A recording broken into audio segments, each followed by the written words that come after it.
ပြည်ရင်းသတင်းတပုတ်အနေနဲ့ကတော့စေကောင်းဆောင်မင်းအွန်လိုင်းဒုတိယသမ္မတတွေနဲ့အတူသမ္မတသစ်အဖြစ်ကတိသစ္စာပြုတဲ့သတင်းကိုတင်ဆက်ပေးပါမယ်။ဒီကနေ့ဧပြီလ10ရက်နေ့မှာအာဏာသိမ်းစေကောင်းဆောင်မင်းအွန်လိုင်းဟာသမ္မတအဖြစ်မျိုးစောနဲ့နန်းနီနီအေးတို့ကဒုတိယသမ္မတတွေအဖြစ်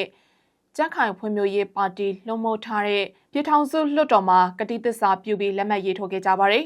။မင်းအွန်လိုင်းဟာဧပြီလ9ရက်နေ့မှာကျင်းပတဲ့ပြည်ထောင်စုလွှတ်တော်မှာအစိုးရအဖွဲ့ဝန်ကြီးဌာန32ခုအတွက်ပြည်ထောင်စုဝန်ကြီး30ဦးကိုလည်းအမည်စာရင်းတင်သွင်းအတည်ပြုထားခဲ့ပြီးဖြစ်ပါတယ်။ကတိသစ္စာပြုပွဲကိုရုရှားတရုတ်နဲ့ဘီလာရုစ်လိုနိုင်ငံအရှို့ကပဲအပြည့်အဝအသိအမှတ်ပြုခဲ့ကြပြီးအာဆီယံနိုင်ငံတွေအပါအဝင်နိုင်ငံအများစုကအသိအမှတ်ပြုထားခြင်းကိုတော့မတွေ့ရသေးပါဘူး။ကတိသစ္စာပြုပွဲအပြီးမှာအမျိုးသားကာကွယ်ရေးနဲ့လုံခြုံရေးကောင်စီကနေအာဏာ3ရပ်ကိုပြန်အပ်ပြီးစစ်ကော်မရှင်ကိုဖျက်သိမ်းကြောင်းလည်းကြေညာခဲ့ပါတယ်ရှင်။